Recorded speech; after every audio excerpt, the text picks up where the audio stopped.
Good morning to members of the media. Good to be back here.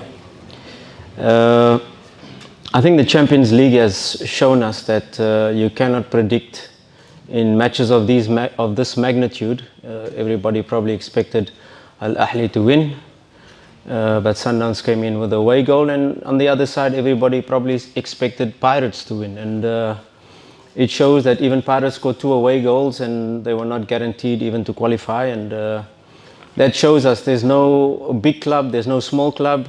It's who can manage the expectation of a big match, a semi-final second leg. It was very important for us to keep the clean sheet, but we know we've got a very big job to do here in the second leg. Good morning, media team. We as players, about tomorrow's game, we know the task that we have. It's not a small task, but we as players, we are ready, and we have gotten enough support from the coach to make sure that we win tomorrow's encounter. I think Simba is a big club, a huge institution that should normally play Champions League. But we were in a rebuilding phase where we released a lot of players. You know, we released 15 to 17 players and signed 13 new players before I came. And in the second week of pre-season, we identified 2 positions, 1 striker, 1 goalkeeper. So I was responsible for bringing in those 2 players with our scouting team.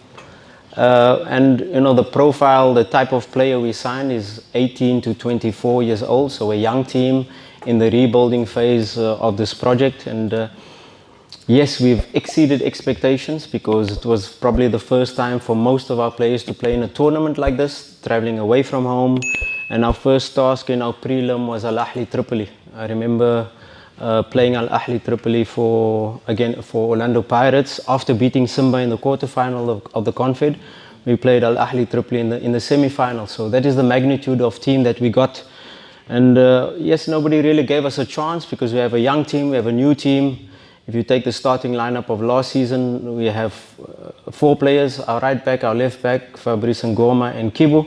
So 4 players remaining out of the starting lineup of last season. So it's a brand new team, a young team, and a new coaching team. So yes, we've settled. We've probably exceeded expectations. But like I said, the young team and a big club coming together, we probably expected to go all the way. So we take it step at a time. We've got a big semi-final to play before we can think of the final. Yassin Zamiru is still struggling with his Achilles tendon. He will be out. Shemalone Fondu will do a late fitness test to see his availability. Otherwise, we have a full-strength squad. Nobody really facing any big challenges. Little niggles here and there from, of course, we've been training on fields that are a bit flooded, loose under the foot.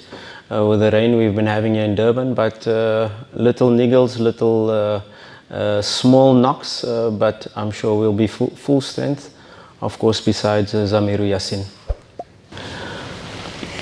Look, everybody was asking me after we just finished in the CAF Confederations Cup final with Orlando Pirates, then going to Russia.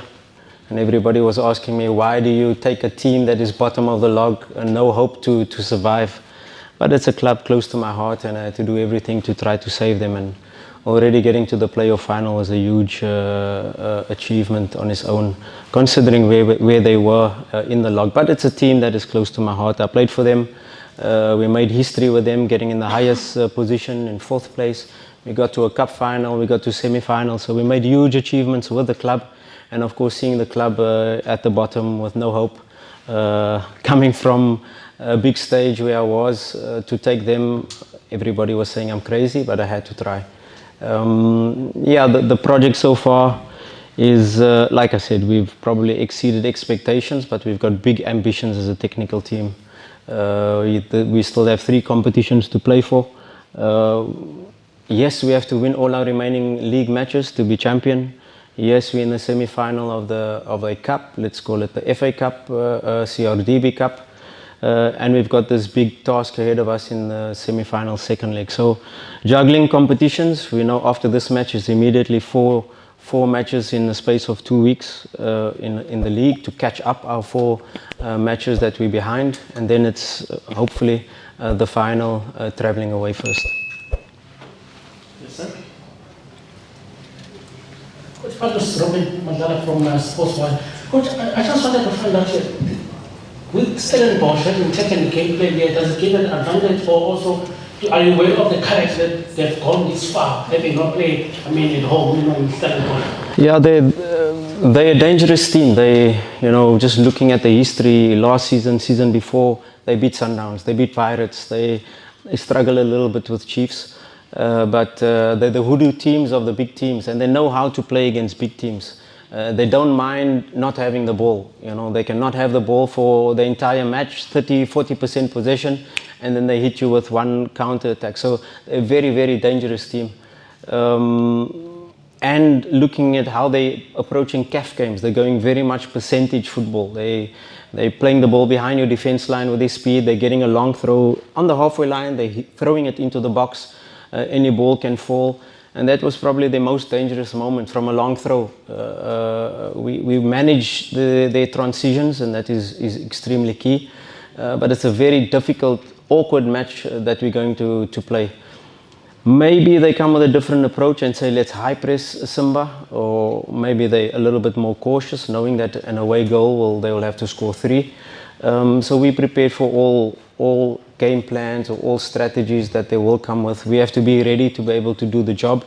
And like I said in the first leg, my concern was keep a clean sheet. 0-0 was okay for me. When I approach this match, I want to score an away goal.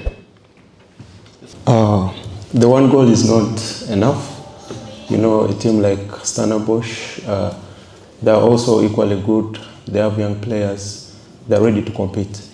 But as Simba, we know, is a big club in Africa right now, and it really needs a recognition in the continental football. So as players, we know the task ahead, and we're ready to fight.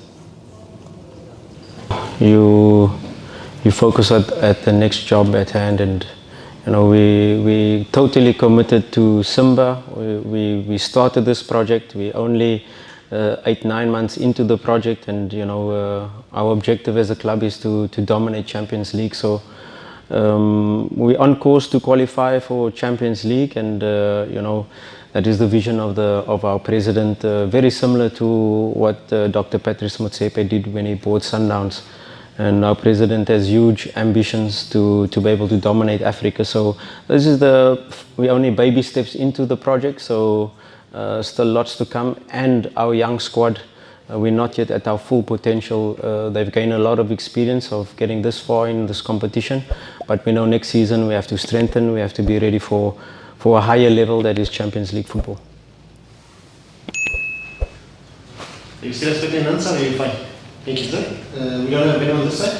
Okay, yes, sir. Coach, there's the mic. Coach, how much did it have to have your own technical team in this team? I think that was key, because with a new team and new players, and we had 3 weeks in Egypt, and immediately Simba Day 3.5 weeks later. So we had 3 weeks to mold the team in terms of putting our principles in, our playing style, how we see football, and the type of intensity we wanted to play. So 3.5 weeks we played the Simba Day, and then the next week we played Jiandaa in the Community Shield semi-final. So if I had a whole new technical team, it would have taken me more time to be able to. So it was plug and paste. Even in Raja Casablanca, we had the same technical team, the same brains trust with us over there. So it was just here, come, plug in and play. That made it very important. And everybody is talking about the coach and the players, but the people behind the scenes, the technical team, has a huge role to play in fine-tuning the real details in terms of fitness, in terms of periodization, in terms of goalkeeper coaching, in terms of analysis.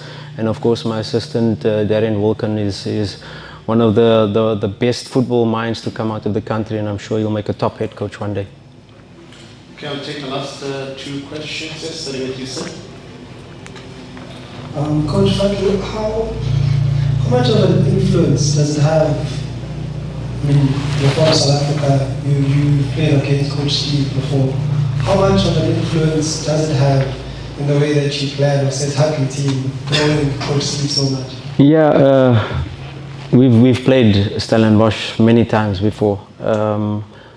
My assistant coach worked under Steve Parker at Amazulu. He was the analyst for Coach Darian Wilkin. So we know them quite well. We know how they think. We know what type of football they play. But when it comes to this stage, it all falls out of the window. Let's take the fact of they playing in Durban instead of Danny Craven Stadium, or at least Cape Town Stadium. We played our home match in Zanzibar instead of the 60,000 Benjamin Cup. Also a huge disadvantage. So both teams have the disadvantage of not really playing at home. Both technical teams have played against each other many times, but at this stage, with the pressure, with the emotion, with everything that's at stake, anybody can win. Last question? No? All right. Well, Coach, Steve, thank you so much, and all the best tomorrow. Members of the media, if you can just give us a second as we allow our guests to leave. Thank you.